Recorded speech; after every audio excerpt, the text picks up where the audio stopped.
Dito kami maglako-lako na ni Max. Ayan.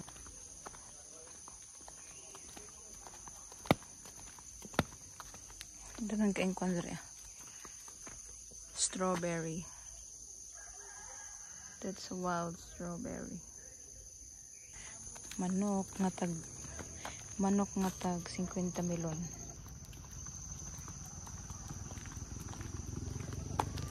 Chi. Ayun pa. Ihi dali. Ayun nag-ihi do. Dali, nalibang na siya sa wakas. So, ang butok nasa namin ni Max. Sumuni ang view diri guys. Oh, ninot kaayo. So, bihiyaan rin ako siya kay sweet to naman kaya ni siya. Simo!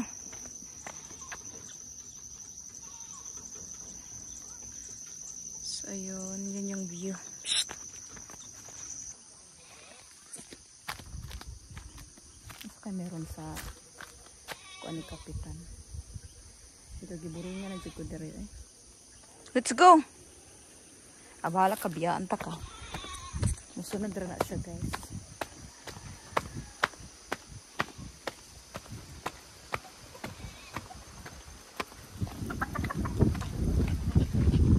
Diba? Isanda siya na. Wala siya na. Kurukitik-kitik!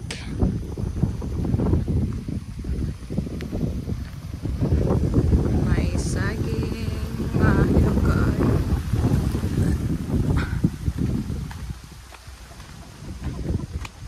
Grabe. Paninat sa manok. Biyaan ako ni Max. Simo! Wala ko Max. Mee! Mee! Galing doon. Oh no! Mee! Hala ning doon yun siya na mo. Wala sige. Huwag taon tagkanding ani ron. Mee! Nibadagan kay kambing dire sa amin. Una ka na! Bye-bye! Huwag yun yung favorite place nga na ang mo ni Maximo dire. Pero may mga jogging.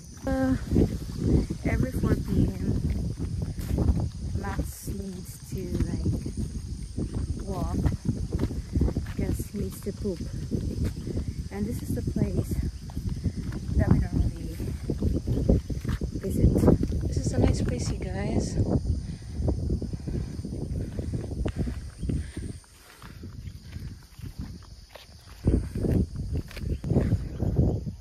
Sibuyas nandire guys. Mostly sa mga nakatira dito, una talaga nilang livelihood is pagtatanim. Sibuyas, meron din kamote. Tapos dito maganda kasing view dito guys. Oh, tingnan nyo. Papakita ko sa inyo. Malayo mo yung pag gusto mo mag-isip-isip. Like this is the place na ma-recommend namin ni Maximo. So dapat pupunta kami ng Tabon Peak pero hindi ko talaga kaya. Wala akong energy. Ito yung Tabon Peak. Feeling ko may taong yan dyan ngayon. Ay, iniwanan na ako ni Maximo. Balik. Dali na ito kutob. O, diba? Once Maximo wants to go there. Tingnan mo yung kapoy na kagnaong.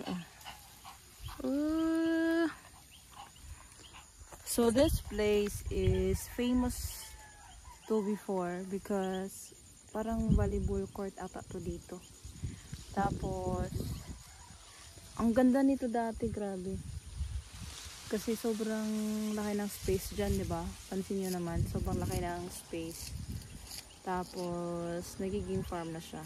Kasi, ano nga naman yung sense? Anong gagawin eh? Halos kasi lahat ng naglalaro dyan, ng volleyball is nag-asawa na. Kumain na naman siya. So, moro gito yung may ka-share ni Max for today's video. One time, na-stuck kami dyan, oh. Dyan sa bahay na yan because it rained so hard. And both of us were stuck. And that was the time as well that our Wi-Fi connection was hit by, I think, lightning. That's when I decided to go back in the city to work. Uwi na tayo kay puwet mo hugaw. Yan yung mga bumabagta sa amin. Kasi ito. Raining, so we need to like hurry. Because baka maabutan pa ng ulan. Power naman siya. Ayun siya. Bye-bye, me! Bye-bye, me! Uwi na kami, guys. If you guys haven't subscribed yet to our channel, please do, because we will try our best to like upload a lot of videos so that we could like share our adventure together.